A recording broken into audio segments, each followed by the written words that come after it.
지난주에 이어서 또 계속해서 사도행전 말씀을 듣도록 하겠습니다.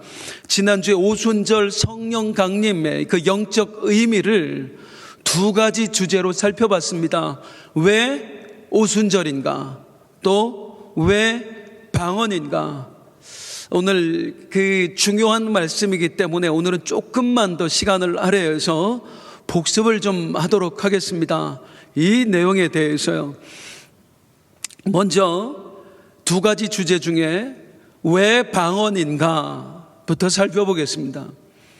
하나님이 우리에게 성령 강림과 더불어서 은사가 나타나게 해주셨는데 그 은사들 중에 대표적인 것이 방언입니다. 방언에는 두 가지가 있었습니다. 첫 번째, 다른 언어가 있었어요. 다른 언어는 외국어를 말합니다. 그리고 전혀 다른 언어가 있었습니다. 전혀 다른 언어는 신령한 언어를 말합니다. 오늘 우리가 하는 그런 방언입니다. 먼저 다른 언어, 외국어 방언에 대해서 얘기를 해보지요.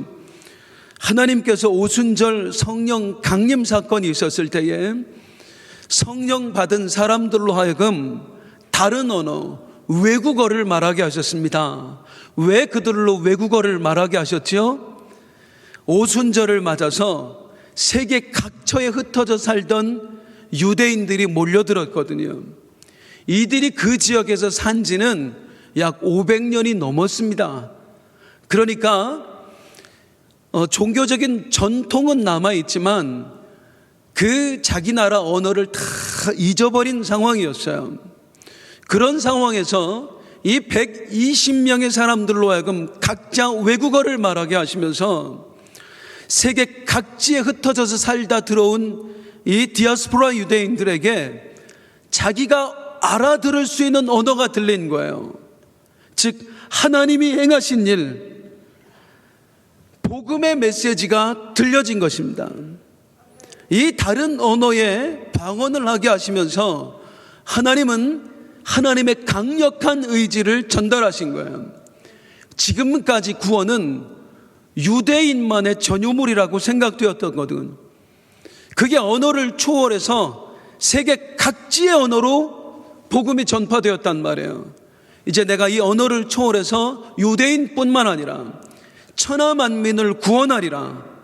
이 강력한 의지를 하나님께서 외국어, 다른 언어의 방언을 통해서 나타내신 것입니다.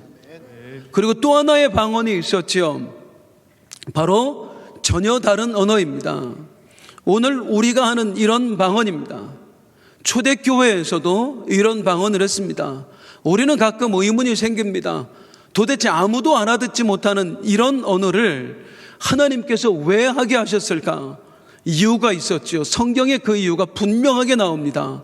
이사야 28장 10절에 나옵니다. 이사야 28장은 하나님께서 선지자를 통해서 이스라엘 백성의 죄악을 지적하는 내용이었습니다. 그 자신의 죄를, 우상숭배의 죄를 지적받았던 이스라엘 백성들이 보였던 반응이 28장 10절이거든요. 뭐라고 얘기했어요? 시작. 대저 경계를 더하며 경계에 경계를 더하며 교훈에 교훈을 더하며 교훈에 교훈을 더하되 여기서도 조금 저기서도 조금 하는구나 하는도다. 이거 누가 한 얘기예요? 선지자의 말을 듣고 이스라엘 백성들이 한 얘기예요. 우리말에는 이렇게 멋지게 번역이 되어 있습니다만은 원어 그대로를 읽어보면 차블라찹, 카블라캅, 제르샴 이거 외울 필요 없어요. 이거 무슨지 아무 의미 없는 말이라고 했어요. 그냥 잔소리가 듣기 싫어서 이스라엘 백성들이 아무 의미 없는 말을 한 거라고 했어요. 그걸 그냥 우리 성경이 멋지게 번역을 해놨을 뿐이에요. 원어 그대로 읽어보면 아무 의미 없는 말이에요. 이대로 번역된 성경도 많이 있습니다. 그러니까 선지자의 죄를 지적하는 말을 듣고 이스라엘 백성들이 어떻게 반응한 거예요? 어휴, 선지자 맨날 무슨 말인지 하나도 못 알아듣겠거든요. 제발 좀 알아듣게 좀 말 좀 해주시죠. 그러니까 자기의 죄를 지적했을 때 회개를 하는 것이 아니라 오히려 못 알아듣겠다고 조롱을 했단 말이에요. 그 말을 들으신 하나님께서 선지자를 통해 뭐라고 하시냐면 바로 11절입니다. 10절 다음에 바로 11절입니다. 시작. 그러므로 더듬는 입술과 다른 방언으로 그가 이 백성에게 말씀하시리라. 그러므로 내가 아무리 너희의 죄를 지적해도 깨닫지 못하고 오히려 내 말을 전하는 선지자를 조롱했느냐. 그러므로 내가 장차 너희에게 어떻게 말하리라? 더듬는 입술과 다른 방언으로 말하리라. 아무도 알아듣지 못하는 언어로 내가 너희에게 직접 얘기할 때가 오리라. 그게 이제 오순절 성령 강림 사건 이후에 우리 각 사람에게 하나님의 영을 넣으시면서 이 말씀이 실제가 되게 하신 거예요. 아무도 알아듣지 못하는 언어를 우리 입술에서 나오게 하신 것입니다. 그러면서 여기서 이제 이게 중요한데요. 우리 입술에서 하나님이 말씀한 내가 장차 너희에게 알아듣지 못하는 말을 하게 하리라 했잖아요. 그래서 전하게 듣게 하리라. 즉 우리 입술에서 회개하지 않는 사람들, 세상 사람들이 전혀 알아듣지 못하는 말이 우리 입술에서 나온다는 얘기는 뭐냐면요, 하나님께서 우리를 이 시대의 선지자로 세우셨다는 겁니다. 그게 중요한 거예요. 구약의 선지자들이 하나님의 말씀을 아무리 전해도 그 당시 사람들이 못 알아듣겠거든요. 그래? 그러면 내가 장차 나의 선지자를 통해서 아예 진짜 너희가 못 알아듣는 말로 전해버리라. 그러니까 이 시대에 성령 받은 우리 모두가 하나님께 선택된 선지자입니다. 그 증거로 우리에게 방언을 주신 거예요. 그런데 신기하지요? 아무도 우리가 하는 이야기를 알아듣지 못하는데 하나님의 영이 임하니, 내 속에서 하나님의 영이 역사하니 성령 받은 우리는 하나님의 마음이 느껴지잖아요. 하나님의 뜻이 깨달아지잖아요. 성령께서 소망을 주시면 나도 못 알아듣는 말인데 내 마음에서 소망이 생겨난다고요. 기쁨을 주시면 기쁨이 생겨난다고요. 나를 위해서 살아달라고 하나님께서 우리에게 도전을 주시면 뭔가 하나님을 위해 해야 될 것 같은 마음이 생긴단 말이에요. 내 육신은 못 알아듣지만 내 영은 알아듣고 있는 것입니다. 그러기에 성령 받은 모든 사람은, 방언하는 사람뿐만이 아니에요, 성령 받은 모든 사람은 이 시대의 선지자로 살아가야 됩니다. 선지자의 사명이 무엇입니까? 민족을 위해 기도하는 것이고, 또한 믿지 않는 자들에게 복음을 전하는 것입니다. 나 성령 받았어, 나 은사 받았어, 나 방언도 해, 자랑만 할 것이 아니라 우리는 성령의 마음을 품고 골방에 들어가 기도해야 됩니다. 이 민족을 가슴에 품고 기도해야 되는 거예요. 또한 우리는 성령의 보내심을 따라서 나가서 주의 복음 전해야 됩니다. 그게 성령 받은 사람이 마땅히 행해야 할 바입니다. 다음으로 성령 강림, 지난주 드렸던 말씀 중에 왜 오순절인가 였습니다. 왜 오순절인가? 이 주제를 통해 우리가 알게 된 사실이 뭐죠? 오순절 성령 강림은 철저하게 하나님의 계획 아래 일어난 일이다 하는 겁니다. 하나님께서는 우리의 구원을 미리 설계하셨습니다. 그리고 하나님은 그 설계에 따라서, 하나님이 계획에 따라서 우리의 구원을 이뤄 가십니다. 그런데 하나님이 우리의 구원을 설계하시고 그 설계도로 우리에게 미리 주신 게 바로 여러 가지 있는데 그 중에 하나가 절기입니다. 그래서 하나님은 이 절기에 따라 우리의 구원이 이루어지도록 하나님께서 역사하시는 거예요. 우리 예수님께서 언제 죽으시지요? 6월절에 죽으십니다. 그래서 우리 예수님을 6월절 어린 양이라고 부르는 거예요. 또 예수님께서 언제 부활하시죠? 예수님이 부활하신 날이 유대인의 절기 중에 초실절입니다. 이 초실절은 뭐 하는 날이냐면 볼이 추수를 하는데 첫 열매를 거둬서 하나님께 드리는 날이에요. 그리고 앞으로 이 첫 열매를 통해서 많은 열매를 거두게 하옵소서 하고 하나님께 아뢰는 날이에요. 그 초실절에 예수님께서 부활하신 거예요. 그래서 우리 예수님을 뭐라고 부르죠? 성경에 잠자는 자들의 첫 열매가 되셨다 그렇게 부르는 겁니다. 그러니까 예수님의 부활은 단지 예수님만의 부활로 그치는 게 아니다 그 말이에요.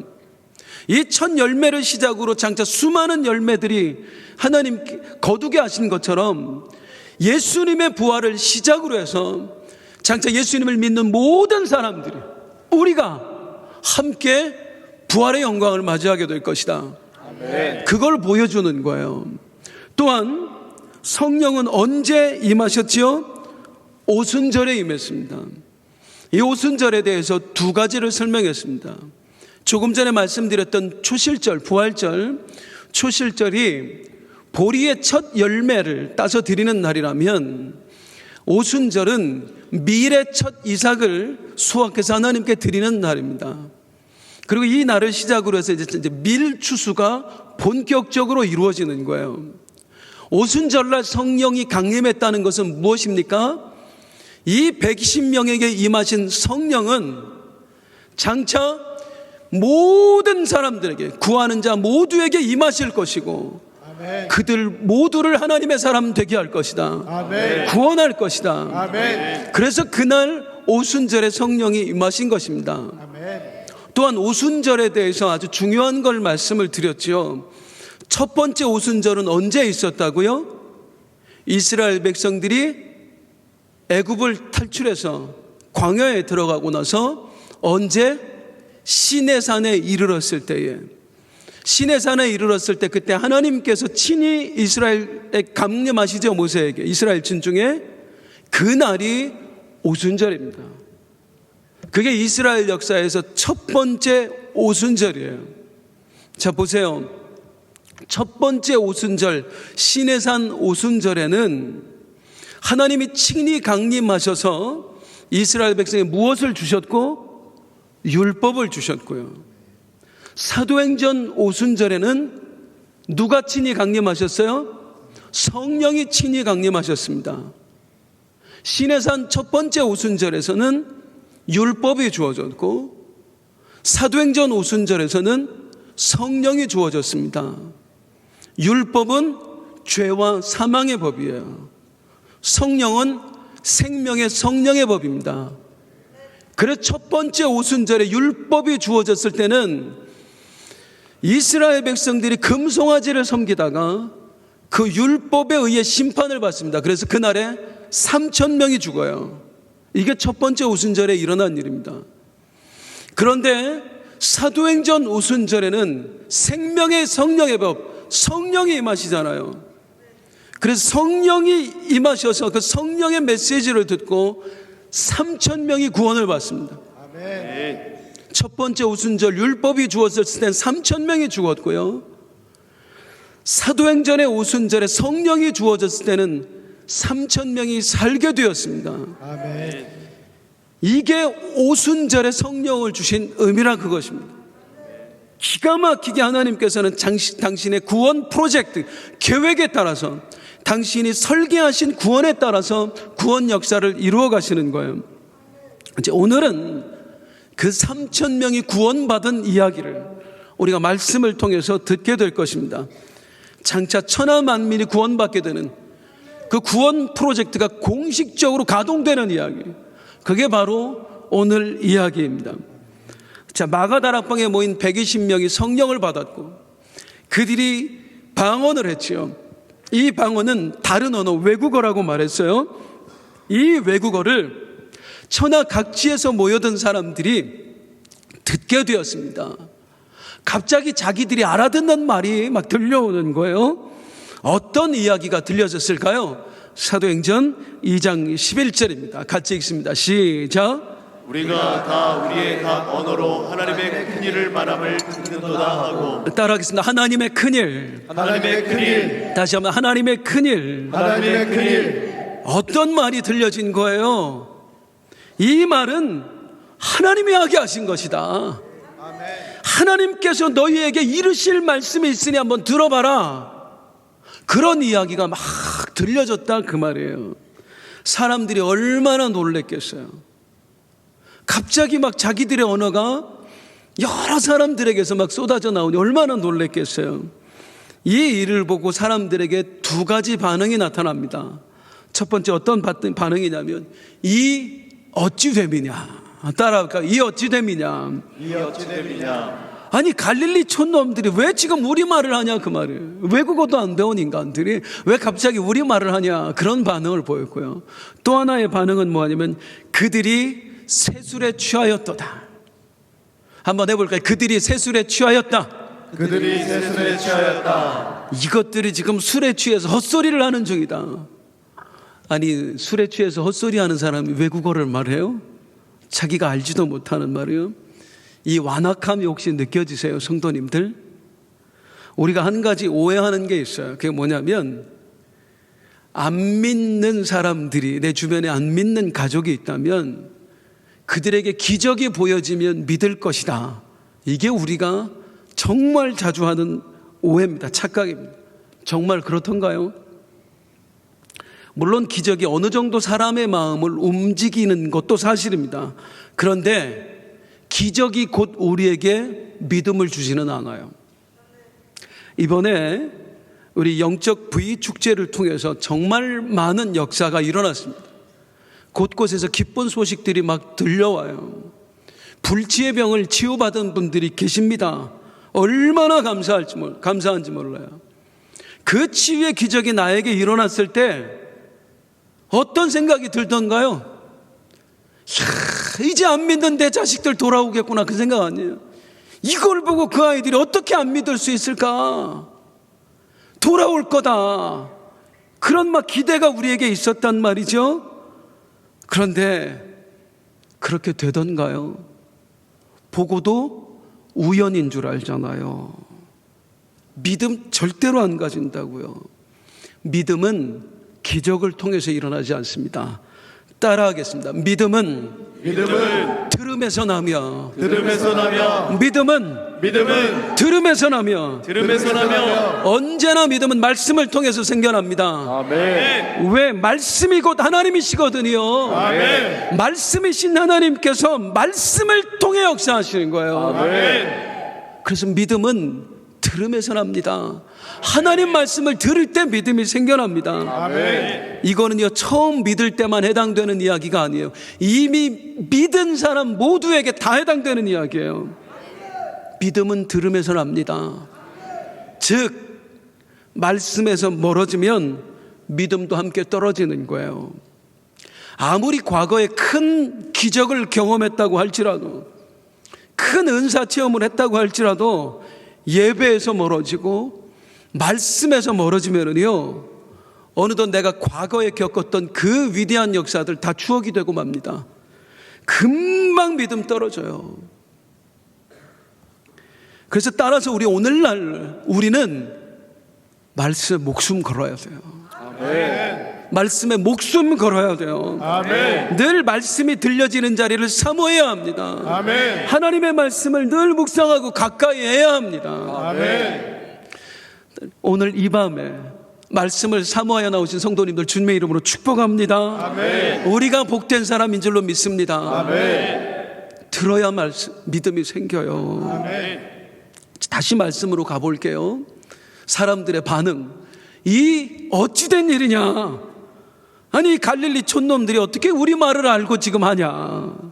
아이고 이것들이 지금 술에 취해서 헛소리를 하는구만. 이 소리를 듣고 베드로 사도가 일어납니다. 그리고 그 위대한 오순절 설교, 무려 3,000명을 회개시켰던 그 기적의 설교를 시작을 합니다. 이제 그 설교를 우리가 오늘 확인하게 될 텐데, 여기서 꼭 명심해야 될 게 있습니다. 이 모든 일이 베드로의 능력으로 된 게 결코 아니라는 겁니다. 우리가 베드로 알잖아요. 베드로 어부 출신이에요. 학식 있는 사람이 아니에요. 사람들을 설득할 만큼의 그 지혜나 언변이, 지식이 베드로에게는 없었어요. 뿐만입니까? 베드로는 막 겉으로만 베드로가 성질만 급하지요, 굉장히 겁이 많은 사람이었어요. 예수님께서 잡히시는 그 자리에서 바로 도망갔던 사람이에요. 작은 어린아이가 하는 말 앞에서 나도 잡혀서 죽을까 봐 3번씩이나 예수님을 부인했던 사람이에요. 즉 이렇게 많은 사람들 앞에서 담대하게 하나님의 복음을 전파할 만한, 설교할 만한 그런 담대함이 베드로에게는 없었다고요. 즉 결코 베드로가 잘나서 이 위대한 설교를 한 게 아니라 이것입니다. 그럼 그게 어떻게 가능했지요? 이미 우리 예수님께서 말씀하셨잖아요. 사도행전 1장 8절에 시작! 오직 성령이 너희에게 임하시면 너희가 권능을 받고 예루살렘과 온 유대와 사마리아와 땅끝까지 이르러 내 증인이 되리라 하시니라. 할렐루야. 네. 따라하신다. 성령이 임하시면 성령이 임하시면 권능을 받고 권능을 받고 주님의 증인이 되리라. 주님의 증인이 되리라. 성령이 임하시면 성령이 임하시면 권능을 받고 권능을 받고 주님의 증인이 되리라. 주님의 증인이 되리라. 성령이 임하시면이에요. 아멘. 3,000명의 사람들의 마음을 찔러서 회개하게 하신 분 누구예요? 성령님이세요. 아멘. 그 모두를 구원하신 분 누구세요? 성령님이세요. 아멘. 이 사실을 마음에 새기고 담고 우리가 사도행전을 읽어야 되는 거예요. 다시 말씀드립니다마는 제목이 사도행전일 뿐이지요, 사도행전은 사도들의 행적, 사도들의 이야기가 결코 아닙니다. 처음부터 끝까지 성령님에 의한 성령님의 역사, 그게 사도행전입니다. 아멘. 그래서 사도행전의 진짜 제목은 성령행전이 더 맞는 거예요. 아멘. 베드로가 대단한 게 아니고 바울이 대단한 게 아니고 그 못난 사람들, 그 악한 사람들을 우리 성령께서 들어 쓰셨다 그 말이에요. 아멘. 그걸 염두에 두고 오늘 말씀을 들어야 됩니다. 그 무식한 어부 베드로가, 그 겁 많은 사람 베드로가 어떻게 이 일을 감당했는가, 그 보잘것없는 사람을 성령께서 어떻게 쓰시는가, 이 관점으로 성경을 보잔 말이에요. 지금부터 베드로가 했던 설교를 잠시 묵상해 보도록 하겠습니다. 이 설교는 기독교 역사에 있어서 정말 의미 있는 아주 중요한 설교입니다. 왜인 줄 아세요? 예수님 이후에 첫 번째 설교거든요. 첫 번째 설교예요. 그게 베드로의 설교예요. 오늘날 행해지는, 이 땅에서 행해지는 모든 설교의 모태가 되는 게 바로 이 오늘 베드로의 오순절 설교입니다. 그래서 기독교 역사에서는 이 오순절 베드로의 설교가 굉장히 아주 의미가 깊어요. 그럼 성령께 사로잡힌 베드로는 과연 어떤 설교를 했을까? 어떻게 설교했길래 3,000명이 회개하는 역사가 일어났을까? 자, 먼저 14절을 함께 읽겠습니다. 14절 시작. 베드로가 11사도와 함께 서서 소리를 높여 이르되 유대인들과 예루살렘에 사는 모든 사람들아, 이 일을 너희와 알게 할 것이니 내 말에 귀를 기울이라. 여기서도 우리의 오해가 있죠. 성경은 자세히 읽어야 돼요. 베드로 혼자 일어나지 않았습니다. 베드로를 포함한 12명의 사도 전부가 같이 일어났습니다. 나머지 11사도가 베드로의 뒤에 굳게 서서 베드로의 뒤를 바쳤다 이거예요. 베드로 혼자 한 일이 절대로 아닙니다. 여기서 알 수 있는 게 뭐예요? 하나님은 우리가 함께 할 때 더 크게 역사하신다는 것입니다. 아멘. 따라 하십니다. 함께 바라보자. 함께 바라보자. 함께 달려가자. 함께 달려가자. 함께 바라보자. 함께 바라보자. 함께 달려가자. 함께 달려가자. 함께 할 때 하나님이 더 크게 역사하셔요. 아멘. 오순절 설교도 마찬가지예요. 베드로가 설교는 혼자 하지만 12명, 나머지 11사도가 뒤를 든든히 받치고 함께 서서 하나님의 말씀을 중보하면서 증거하게 했어요. 그런데 여기서 어떻게 했다고요? 서서 소리를 높였다 그래요. 서서 소리를 높였다. 이게 그냥 별것 아닌 것 같지만 당시로서는 굉장히 파격적인 일입니다. 오늘날 설교가 어떠해야 되는가, 우리가 누군가에게 복음을 전할 때 어떤 마음, 어떤 자세여야 하는가, 여기가 담겨 있어요. 이 당시에는 랍비들은요, 사람들을 가르칠 때 어떻게 가르쳤느냐면 앉아서 가르쳤습니다. 왜 앉아서 가르쳤을까요? 앉아 있는 게 더 권위가 있다고 생각을 했습니다. 내가 너희의 어른인데 어떻게 내가 서 있을 수 있냐? 내가 당연히 앉고 너희는 어른인 내 말을 들어야 된다. 그래서 랍비들은 말씀을 전할 때 앉아서 전했고 사람들은 서서 들어야 됐어요. 또 랍비들은요, 아무리 사람이 많아도 작은 소리로 말했습니다. 이 거룩한 하나님의 말씀을 어떻게 큰 소리로 전할 수 있냐? 그래서 조용히 말했어요. 그래서 그 당시 사람들이 랍비의 가르침을 들으려면요, 멀리 있으면 안 들리잖아요. 그래서 앞자리에 가려고 그렇게 싸웠대요. 자, 보세요. 이 랍비가 말씀을 전할 때 앉아서 했어요. 작은 소리로 했어요. 이 모든 초점 기준이 누구에게 있는 거예요? 전하는 자에게. 전하는 자가 중심이에요. 그런데 베드로와 이 사도의 모습들을 한번 보자는 말이에요. 성령에 이끌린 베드로는 철저하게 반대의 모습으로 설교를 합니다. 앉지 않았어요. 서서 전했습니다. 왜? 모두가 볼 수 있도록, 너무나 많은 사람들이 있으니까 다 볼 수 있도록 서서 하는 거예요. 작은 소리로 하지 않았습니다. 큰 소리로 전했습니다. 왜요? 모두가 들어야 되니까. 철저하게 베드로의 설교는 누구에게 초점을 맞춘 설교예요? 듣는 사람에게 초점을 맞춘 설교예요. 이게 하나님의 말씀을 전하는 방식이어야 된다, 그 말입니다. 왜 서서 했어요? 왜 큰 소리로 했어요? 듣는 사람을 위해서예요. 즉 베드로의 설교에는 그 자세부터 이미 사랑이 담겨 있다, 그 말입니다. 아멘.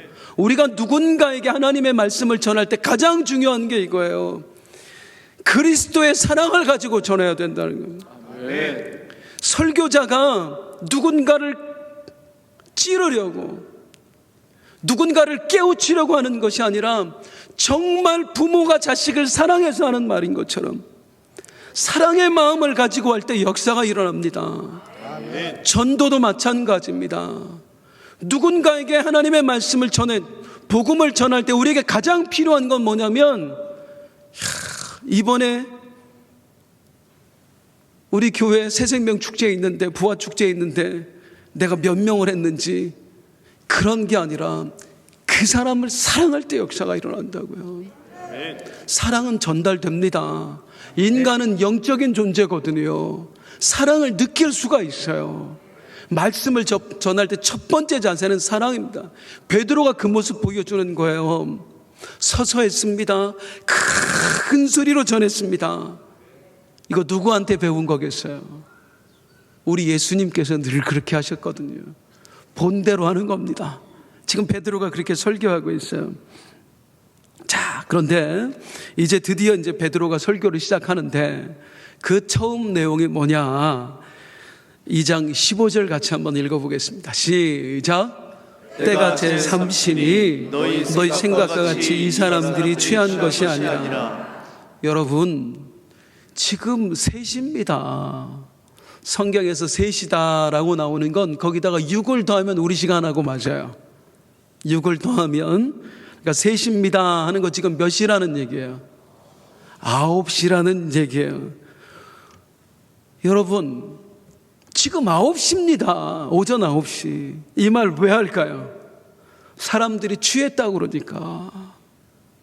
유대인들은요, 우리가 알아야 될 게 이 당시는 지금 2000년 전이잖아요.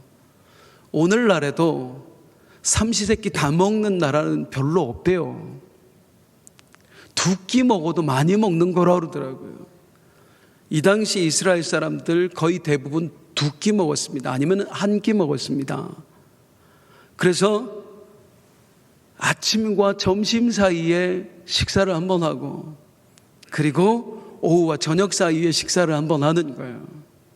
그래서 식사를 보통 언제 했느냐면 10시 이후에 했습니다. 9시부터 10시까지는 유대인의 기도 시간이었어요. 지금 시간이 9시입니다. 이 얘기는, 아니 우리가 뭘 먹었겠습니까? 그러니까 그러니까 열시년에는 먹고 마실 수가 없어요. 그러니까 우리는 지금 술을 마시고 이야기를 하는 게 아닙니다. 그런 뜻이라고요. 이게 왜 중요하냐면 왜 이 말부터 하느냐가 중요한 거예요. 베드로는 지금 철저하게 설교를 하는 데 있어서 듣는 사람을 배려하고 있다고요. 그 사람들이 술 취했다고 오해하고 있으니까 그들의 눈높이에 맞춰서 설명하는 거예요. 지금이 9시인데 우리가 술에 취했겠습니까? 이거 전부 다 사랑에서 나오는 겁니다. 성령 강림을 이제 이해하지 못하는 저들에게 또 한번 저들의 눈높이에 맞춰서 설명을 하는데 참 베드로에게 이런 지식이 있나 싶어요. 저들이 너무나 잘 아는 구약 성경을 배경으로 이제 설명을 합니다. 사도행전 2장 16절 18절 우리 너무 잘 알죠. 시작. 이는 곧 선지자 요엘을 통하여 말씀하신 것이니 일렀으되 하나님이 말씀하시기를 말세에 내가 내 영을 모든 육체에 부어주리니 너희의 자녀들은 예언할 것이요 너희의 젊은이들은 환상을 보고 너희의 늙은이들은 꿈을 꾸리라. 그때에 내가 내 영을 내 남종과 여종들에게 부어주리니 그들이 예언할 것이요. 하나님이 말씀하시지 않았습니까? 요엘 선지자를 통해서 말세에 내가 내 영을 모든 육체에게 부어주리라 라고 말씀하지 않았습니까? 이 말을 왜 하냐면 유대인의 생각에 이미 여러 번 말씀드렸죠. 이 이전까지 만약에 하나님의 영이 임한다면 누구에게만 임한다고요? 특별한 사람들에게만. 하나님이 선택한 특별한 사람들에게만 하나님의 영이 임한다고요. 그러니까 이들에게 막 선지자 같은 역사들, 그들이 말하는 게 진짜 하나님이 말씀하시는 게 분명한데도 이들에게 하나님의 영이 임했을 리가 없다라고 생각하는 거예요. 구약에 매여서, 구약적 사고에 매여서. 그런 사람들에게 구약을 들어서 설명을 하는 겁니다. 요엘서에 이미 하나님께서 우리에게 말씀하시지 않았냐. 말세에 내가 남종과 여종 모두에게 성령을 부어주겠다고 말씀하시지 않았냐. 지금까지는 특별한 사람에게만 하나님의 영이 임했지만 말세가 되면 모든 사람에게 하나님의 영이 임할 것이다. 지금 그 일이 이루어진 거다. 아멘. 계속해서 저들의 사고를 깨우고 있어요. 저들의 눈높이에 맞춰서 설교를 하고 있어요. 이 베드로의 설교를 이해하기 위해서 우리가 두 가지 오해를 좀 풀어야 되겠는데 그건 바로 말세와 예언에 대한 오해입니다. 이 성경 구절을 이해하려면요, 말세하면 보통 뭘 떠올리시죠? 최후의 심판, 무슨 그런 거, 뭐 이 땅이 완전히 멸망받아서 없어지는 거, 그런 걸 떠올리거든요. 그런데 성경이 말하는 말세는 그게 아닙니다. 성경이 말하는 말세는 언제를 말세라고 하냐면 메시아가 오시는 때. 따라하십니다. 메시아가 오시는 때. 메시아가 오시는데 이게 성경이 말하는 말세입니다. 그러니까 예수님이 이 땅에 이미 오셨지요. 말세는 그때부터 시작이 된 거예요. 그리고 말세는 언제까지가 말세냐? 예수님 다시 오실 때까지가 말세입니다. 즉 우리는 이미 말세를 살아가고 있는 거예요. 우리보다 2000년 전에 살고 있던 분들도 말세를 살았던 거예요. 이 사실을 우리가 분명하게 인식하고 있어야 됩니다. 그래야 그 요한계시록을 잘못 설교하는 그 이단들의 가르침에 우리가 넘어지지 않는 거예요. 그들은 말세를 지금이라고 하지 않거든요. 마지막 때, 이 세상이 멸망할 때라고만 하거든요. 근데 성경의 말세는 그렇지 않아요. 예수님 오셨을 때부터 이미 말세가 시작된 겁니다. 그리고 또한 예언에 대한 것도 마찬가지입니다. 그때에 내가 남종과 영종들에게 내 영을 부어주더니 그들이 예언할 것이요. 성경이 말하는 예언은 우리가 생각하는 예언과 달라요. 우리가 생각하는 예언은 뭐예요? 미래에 있게 될 일을 미리 알려주는 걸 예언이라고 생각하잖아요. 그래서 여러분들 가끔 예전에 그랬던 거 아니에요? 어디 뭐 은사 받았다는 분들한테 우리 학교 어디로 가야 돼요? 땅 어디 사야 돼요? 이거 물어보러 가셨던 거 아니에요? 예언의 은사 받은 줄 알고. 성경이 말하는 예언의 의미는 결코 그런 게 아닙니다. 착각하고 있어요. 왜냐하면 우리 단어 때문에 그래요. 단어 때문에. 성경이 말하는 예언은요, 하나님의 뜻 뜻을 드러내는 것, 이걸 예언이라고 불러요. 하나님이 계획하신 일, 하나님의 뜻, 하나님의 섭리, 이걸 드러내는 행위 자체를 예언이라고 불러요. 그걸 알고 말씀을 봐야 이해가 되는 것입니다. 그래서 남종과 여종을 통해서 예언했다 했다, 그 예언은 미래에 있을 일을 알려줬다가 아니라 하나님께서 저들을 통해 당신의 뜻을 밝히셨다. 아멘. 뜻을 밝히셨다. 그래서 120명이 방언을 할 때에 그 방언을 들은 사람들이 뭐라고 했다고 그래요? 다시 한번 보죠. 2장 11절 시작. 우리가 다 우리의 각 언어로 하나님의 큰 일을 말함을 듣는도다 하고. 하나님의 큰 일을 말하는 것, 이게 예언이다 그 말입니다. 아멘. 이걸 알아야 우리가 미혹되지 않는 거예요. 자, 그래서 베드로가 뭐라고 설명해? 다시 사도행전 2장 18절에 그때에 내가 내 영을 내 남종과 여종들에게 부어주니 그들이 예언할 것이요. 이것처럼 지금 이 사람들이 너희가 알아듣는 언어로 하나님의 큰 일을 말하고 있지 않느냐. 그 말씀은 지금 그 일이 실제로 이루어진 것이다. 아멘. 이것을 말씀하고 있습니다. 그러면서 정말로 중요한 이야기를 베드로가 설교에서 합니다. 사도행전 2장 21절 같이 읽습니다. 시작. 누구든지 주의 이름을 부르는 자는 구원을 받으리라 하였느니라. 우리가 너무나 잘 아는 말씀이지요. 한번 따라하겠습니다. 누구든지 주의 이름을 부르는 자는 주의 이름을 부르는 자는 구원을 받으리라. 구원을 받으리라. 누구든지 주의 이름을 부르는 자는 주의 이름을 부르는 자는 구원을 받으리라. 구원을 받으리라. 이 말씀도 요엘서에서 따온 거예요. 그런데 여기까지 한번 보세요. 베드로의 설교가 굉장히 설득력 있는 설교였습니다. 그 당시 사람들의 눈높이에 딱 맞춘, 그들의 마음을 깨우는 그런 설교였어요. 그런데 이 설교가 과연 베드로가 준비한 설교일까요? 성령 받고 나면 내가 이렇게 설교해야지 했던 설교예요? 아니에요. 철저하게 즉흥적인 설교예요. 다시 말하지만 베드로는 이런 일을 할 수 있는 사람이 아니라고요. 지금 누가 베드로를 사용하고 계신 거예요? 성령께서 사용하고 계신 거예요. 일찍이 우리 주님이 하신 말씀이 이루어지고 있다 그 말이에요. 주님 뭐라고 말씀하셨습니까? 요한복음 14장 26절 시작. 보혜사 곧 아버지께서 내 이름으로 보내실 성령 그가 너희에게 모든 것을 가르치고 내가 너희에게 말한 모든 것을 생각나게 하리라. 그 말씀이 베드로를 통해 실현되고 있다 그 말입니다. 아멘. 따라하십니다. 주님이 하십니다. 주님이 하십니다. 주님이 하십니다. 주님이 하십니다. 분명하게 우리가 마음에 새겨야 되면 생명구원의 역사는 주님이 하십니다. 아멘. 더 정확하게 말씀드리니까 주님밖에 못하십니다. 아멘. 주님밖에 못하십니다. 절대적으로 주님이 하십니다. 교회 부흥 마찬가지입니다. 주님만 하실 수 있습니다. 아멘. 이걸 하면 더 부흥될 수 있을 거야. 이렇게 하면 더 부흥될 수 있을 거야. 그건 부흥이 아니잖아요. 사람이 모여드는 거죠.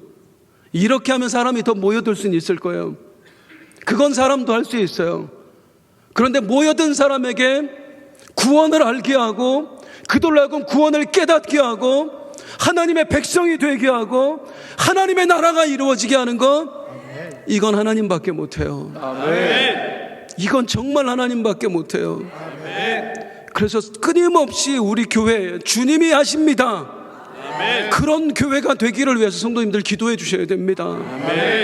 성령이 하신 일이에요. 베드로가 강력하게 회중들에게 도전합니다. 누구든지 주의 이름을 부르는 자는 구원을 받으리라. 그러면서 이제 베드로의 설교는 어디로 넘어가느냐면 우리가 불러야 될 주의 이름, 그 주가 누구이신가에 대한 주제로 넘어가요. 이제 여기에 대해서는 제가 길게 설교를 하지 않겠습니다. 이거는 앞으로도 계속해서 나올 주제이기 때문에 이것까지 살펴보면은 사도행전이 좀 지루해집니다. 단지 베드로는 우리가 불러야 될 주님의 이름, 그 주가 누구이신가를 설명하기 위해서 두 명의 증인을 내세우세요. 유대인들이 아주 존경했던 두 명의 증인입니다. 한 분의 증인은 하나님이시고요. 또 한 분의 증인은 다윗입니다. 그래서 하나님의 이야기를 통해서 이제 오늘 22절에서 24절까지는 하나님을 증인으로 내세우는 이야기예요. 예수님이 행하신 일을 봐라. 그분이 그런 기적을 그냥 행했겠느냐? 하나님이 보냈기 때문에 가능한 거다.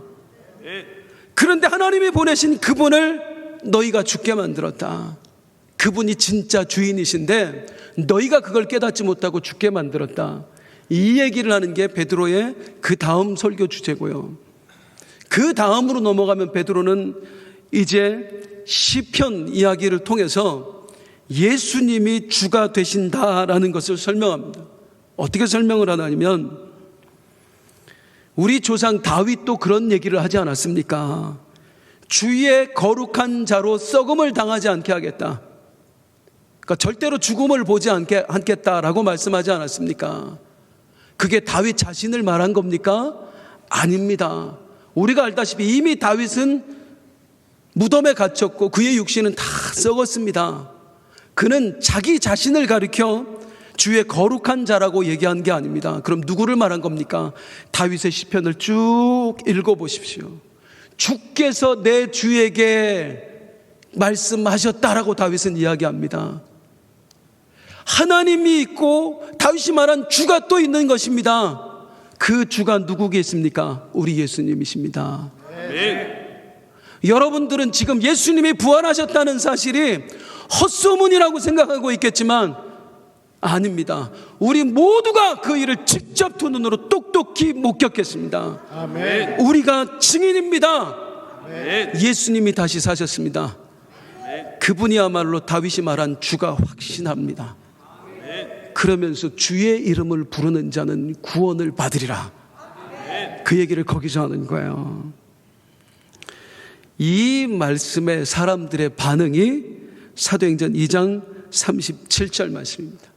같이 한번 읽어보죠. 시작. 그들이 이 말을 듣고 마음에 찔려 베드로와 다른 사도들에게 물어 이르되 형제들아 우리가 어찌할꼬 하거늘. 그날에 이 베드로의 설교를 듣고 3,000명이 회개했습니다. 단 한 번의 설교에 3,000명이 구원을 받았어요. 계속해서 강조하지만 이 일은 사람이 한 게 아닙니다. 우리 성령님이 하셨습니다. 아멘. 따라서 제가 베드로 설교를 그냥 지나간 이유가 뭐냐면 베드로의 설교 내용에 집중하지 말자는 거예요.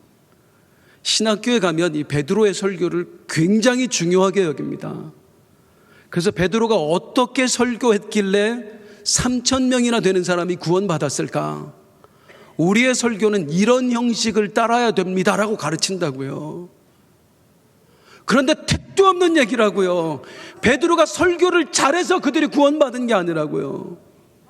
베드로 물론 설교 잘했습니다. 그런데 이 설교를 잘하게 하신 분도 성령님이시고요. 아멘. 그 설교를 듣고 사람들의 마음에 찔림을 주신 분도 성령님이시고요. 아멘. 그 설교가 믿어지게 한 분도 성령님이시고요. 아멘. 그들로 하여금 회개할 마음을 갖게 하신 분도 성령님이다 그 말이에요. 아멘. 설교하는 베드로를 통해서도 성령님이 역사하셨고 아멘. 듣는 사람들을 통해서도 성령님이 역사하셨기에 아멘. 이 위대한 구원 역사가 일어난 것입니다.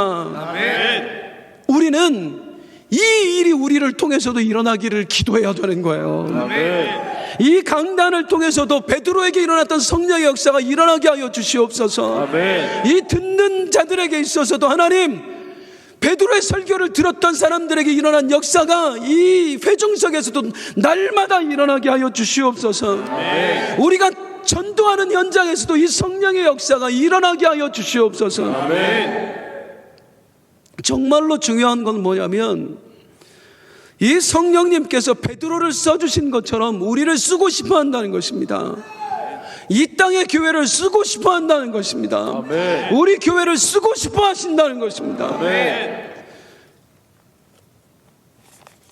우리는 이 사도행전을 읽으면서 이 말씀을 주고받으면서 그 당시에 이런 일이 있었구나.